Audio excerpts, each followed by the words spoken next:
नमस्कार। आज हम ऐसे टॉपिक पे चर्चा कर रहे हैं जो हम कॉस्मेटिक शरीर की सुंदरता बनाने के लिए ज़रूरी है, वो विटामिन।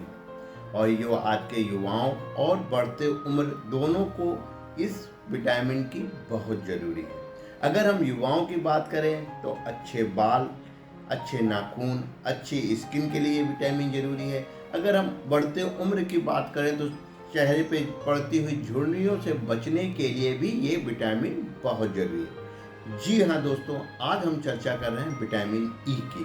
विटामिन ई जो एक ऐसा विटामिन है जो फैट सॉल्युबल है और हमारे शरीर के लिए बहुत ज़रूरी है।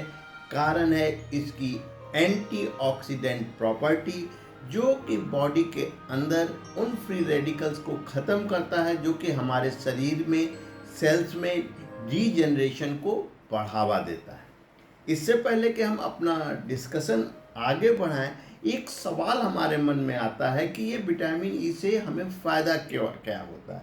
तो दोस्तों, विटामिन ई हमारे दिल के लिए, हमारे हार्ट की मसल्स के लिए एक बहुत इम्पॉर्टेंट विटामिन है जो हेल्थ की मसल्स में ब्लड के रेगुलेशन को सही करता है।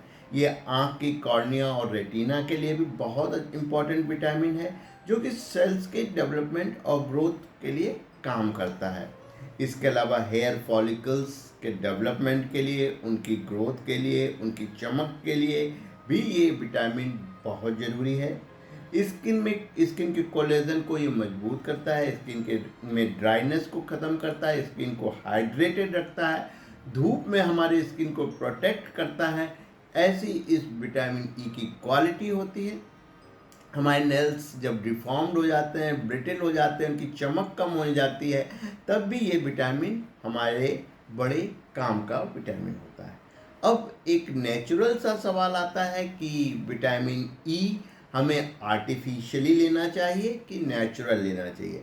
तो दोस्तों, मेरा सवाल होगा, इसे हमें नेचुरल सोर्सेज से लेना चाहिए।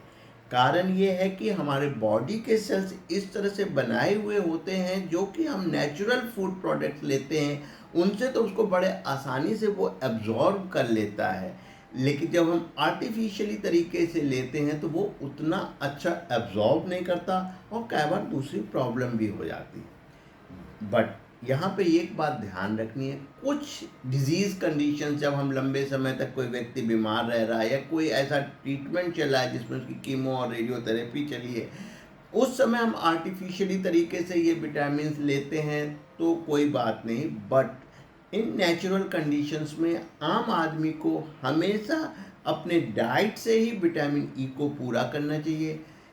और ये क्योंकि एक फैट सॉल्युबल विटामिन है, अगर हम इसको अपने आसपास के वातावरण में देखें तो ये हमें फूड प्रोडक्ट्स में मिलेगा।